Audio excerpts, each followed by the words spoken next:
L'histoire du prophète Muhammad sallallahu alayhi salam. Tout d'abord, remontons le temps jusqu'à un endroit très lointain dans une époque très lointaine. La Mecque, en Arabie, en l'an 570. La Mecque est importante pour deux raisons. Premièrement, la Kaaba, un édifice consacré à l'adoration d'Allah subhanahu wa ta'ala. Deuxièmement, la naissance du prophète sallallahu alayhi wa sallam. Mais il y a un problème. Nous en reparlerons plus tard dans la vidéo, mais pour l'instant, voici son prénom en arabe. À l'époque, la Mecque était un endroit sans foi ni loi, où le seul moyen d'être en sécurité était d'avoir un clan, plein de riches frères qui s'occuperaient de quiconque se dresserait sur votre chemin. Ce lieu était donc dirigé par des familles faisant pratiquement tout ce qu'elles voulaient. Et la religion n'aidait pas. À cette époque, la Kaaba était entourée de 360 idoles qui ne pouvaient rien pour personne.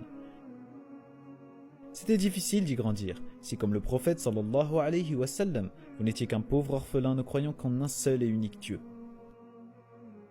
Un seul et unique Dieu appelé Allah, le Seigneur de l'univers. Le père du prophète sallallahu alayhi wa sallam était mort avant sa naissance, et sa mère mourut quand il n'avait que 6 ans. Il fut donc adopté par son grand-père, Abdul Muttalib, puis par son oncle Abu Talib, qui inspirait le respect auprès des grandes familles de la Mecque. Le prophète sallallahu alayhi wa sallam était donc en sécurité, ou du moins pour l'instant. Il travailla d'abord en tant que berger, avant de devenir plus tard un commerçant aguerri en achat et revente de biens. Quand il travailla pour une riche veuve du nom de Khadija, elle fut si impressionnée par son honnêteté et ses compétences qu'elle le demanda en mariage. Un mariage lui apportant soutien et sécurité. Chaque année, durant le mois du Ramadan, il se déroulait une grande fête autour de la Kaaba, durant laquelle les gens faisaient des sacrifices pour leurs idoles. Le prophète sallallahu alayhi wa sallam la détestait. Alors il allait se réfugier dans une grotte en haut des montagnes, en dehors des villes, pour y méditer. Une nuit, alors qu'il y méditait, l'ange Jibril alayhi salam se dressa face à lui et lui dit « Lis ». Mais le prophète sallallahu alayhi wa sallam ne savait pas lire. « Lis » répéta l'ange, mais il ne le pouvait pas. « Lis » répéta l'ange une troisième fois en le serrant si fort que le prophète sallallahu alayhi wa sallam finit par connaître les versets par cœur. Alors il récita le message. Lis au nom de ton Seigneur qui a créé l'homme d'une adhérence. Lis ton Seigneur est le très noble, qui a enseigné par la plume, enseigné à l'homme ce qu'il ne savait pas. C'était un message d'Allah subhanahu wa ta'ala. Dieu lui parlait exactement comme il parlait au prophète qui l'avait précédé, ce qui faisait de lui un prophète, alayhum salam ajma'in. Le message fut transmis durant la suite de la vie du prophète sallallahu alayhi wa sallam. Dieu lui transmettait les versets et il les récitait. Ces paroles étaient écrites par ses compagnons et des années plus tard, elles furent entièrement rassemblées afin de devenir un livre, le Saint-Coran. Quoi qu'il en soit, ce fut des années plus tard, alors revenons à notre fameuse nuit.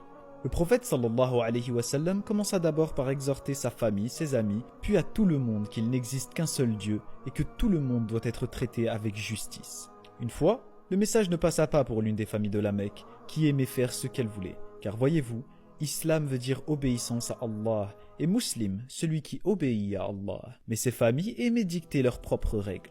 Alors les musulmans traversèrent de durs moments à tel point que certains furent torturés ou même tués. Certains réussirent à s'échapper en Abyssinie, en Éthiopie, mais la plupart d'entre eux étaient prisonniers à la Mecque.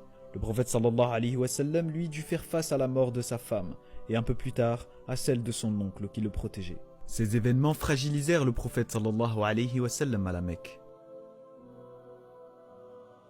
Se sentant mal, il alla prier Allah à la Kaaba une nuit.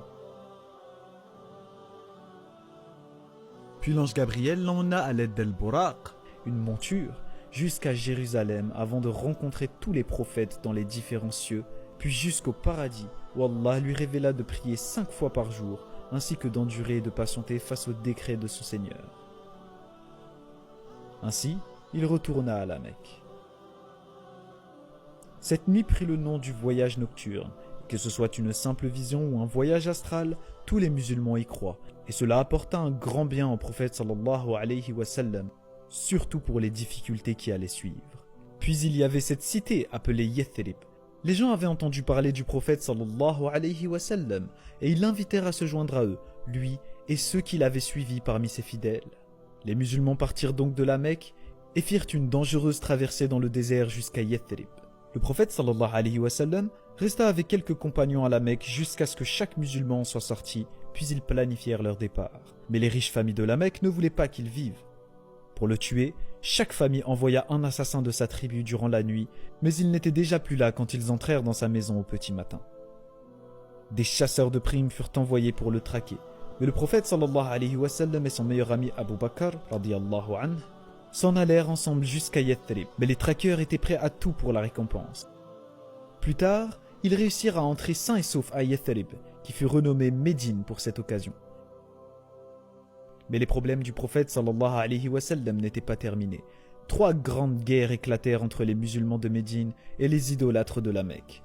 La première était Badr, où le prophète sallallahu alayhi wa sallam et seulement 313 hommes firent face à pas moins de 1000 soldats mécois. De façon miraculeuse, les musulmans l'emportèrent, puis il y eut la bataille du mont Uhud, qui ne se déroula pas comme prévu. Certains des hommes du prophète sallallahu alayhi wa sallam lui désobéirent et ouvrirent une brèche dans les défenses musulmanes. Puis il y eut la bataille des tranchées. Médine était protégée par les montagnes dans 3 de ses côtés. Donc, quand les Mécois attaquèrent de front, les musulmans y avaient construit une tranchée pour stopper leur avancée. Et à cause des conditions de la bataille, les soldats idolâtres se résilièrent à abandonner le combat. Ce fut donc une nouvelle victoire pour les croyants. Cette victoire, embarrassante pour les idolâtres, apportèrent le respect des tribus pour l'islam et les musulmans. Un traité de paix fut donc signé à Hudaybiya. Mais cela ne dura pas longtemps avant que les Mécois ne le brisent. Pour le prophète sallallahu alayhi wa sallam, ils dépassèrent les limites. Alors il leva une armée de 10 000 hommes pour reprendre la Mecque une bonne fois pour toutes. Les grandes familles se rendirent compte de l'énorme erreur qu'ils venaient de commettre, et tout ce qu'ils pouvaient faire, c'était se rendre et espérer que les musulmans les achèvent rapidement. Mais le prophète sallallahu alayhi wa sallam décida de les épargner. Peut-être embrasseront-ils l'islam ? Il se rendit à la Mecque et fit 7 fois le tour de la Kaaba avant de détruire toutes les idoles qui l'entouraient, la nettoyant ainsi des traces de l'ignorance et du mal. Grâce à Allah, le prophète sallallahu alayhi wa sallam rétablit la religion du monothéisme pur. Pas d'image, pas de statue, pas d'amulette, mais une seule et unique divinité. Allah, le Seigneur de l'univers, le Créateur qui n'a pas été créé, celui qui n'a besoin de personne, mais dont tout le monde a besoin, celui qui est au-dessus de tout et que personne n'égalisera jamais, Dieu, le tout miséricordieux, le très miséricordieux.